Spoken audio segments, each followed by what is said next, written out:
When you're developing a subdivision and you're developing the plan for the subdivision, you work with the natural contours of the grade because everything's got to be shaped for the water to run off of it.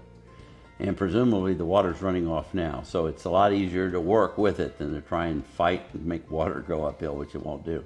You look at all the contours, you try and set the streets on the higher spots so that the yards will fall away from the streets and the water will fall away from the streets. And then you balance that out with where all the trees are. You look at where your spaces are and how the lots can fit within them and how these slopes can give you the grade you want, which is usually walkouts.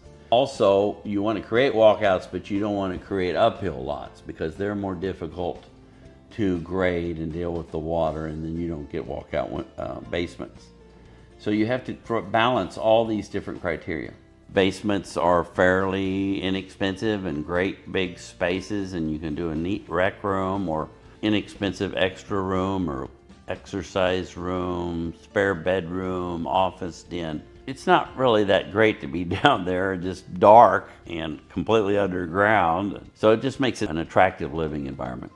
Well, the only way you can get a walkout lot practically is to have a lot that slopes. So typically a basement's 9 feet tall and the back wall of your house is going to be 9 foot tall then. And if you want that to be windows, you want to stick all out of the ground. You've got a 9-foot basement, so you're going to need probably dig a 9-foot hole. You want the wall on the back of the garage to sit on solid undisturbed soil. So you don't want to add so much fill in the front that you have fill under the back wall of the garage. The front of the house you want to be level with the street so you can drive your car to it. Therefore, the ground needs to fall off about 9 feet to make that opportunity for the back to be exposed. What can make that more difficult is if you want most of the lots to be walkouts. Typically, if one lot falls down on the back, then the next one has to be uphill on the back, and then that's not one anybody wants. So to get them where most of them walk out, that's kind of the bigger challenge, and you can do that by working very closely with the grade. When you're setting a home on the lot, there's a lot of criteria that you're trying to get all work together, and it's kind of like a puzzle, so it's kind of fun. So there's the slope on the driveway. Most people don't want too steep a slope on the driveway. There's the number of steps from the garage that go into the house. Again, they kind of like to minimize that. There's how steep is the front yard, how steep is the backyard.